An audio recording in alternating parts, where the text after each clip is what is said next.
2006 सालच्या साखळी स्फोटांबाबत हायकोर्टाच्या निकालाला सरकारनं आता आव्हान दिलंय। सर्वोच्च न्यायालयामध्ये राज्य सरकारनं निकालाला आव्हान दिलंय। तातडीनं सुनावणीची राज्य सरकारने सर्वोच्च न्यायालयामध्ये मागणी केली आहे। 24 जुलैला या प्रकरणावर सुनावणीला सरन्यायाधीशांनी मंजुरी दिली आहे। महाराष्ट्र एटीएसनं सर्वोच्च न्यायालयात निकालाला आव्हान दिलेलं आहे।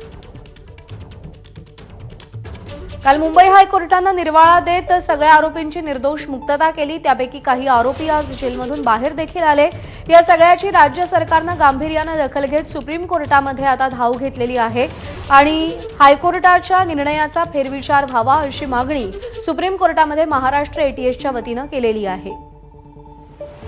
काल हायकोर्टानं हा निकाल दिल्यानंतर राज्य सरकारनं सुप्रीम कोर्टाचे दरवाजे ठोठावलेले आहेत। 24 जुलैला या प्रकरणावर सुनावणी घेऊ असं सरन्यायाधीशांनी सांगितलेलं आहे। दरम्यान हायकोर्टाने जी निरीक्षणं नोंदवलेली आहेत त्या निरीक्षणांचा सुप्रीम कोर्टात या सुनावणीवर नेमका कसा परिणाम होतो हे पाहणं अत्यंत महत्त्वाचं आहे। तपास यंत्रणांच्या तपास पद्धतीवरती हायकोर्टानं अनेक निरीक्षणं नोंदवलेली होती।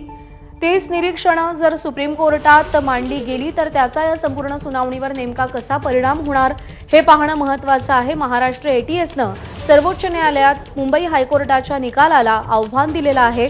2006 मध्ये जे साखळी बॉम्बस्फोट झाले होते त्यात 12 आरोपींना पकडण्यात आलं। एकाचा या सुनावणी दरम्यान या मधल्या कालावधीमध्ये मृत्यू झाला तर 11 जणांची पुरेशा पुराव्या अभावी निर्दोष मुक्तता करण्यात आली। यापैकी 5 जणांना फाशीची शिक्षा सुनावण्यात आली होती तर 7 जणांना जन्मठेपेची शिक्षा सुनावण्यात आली होती।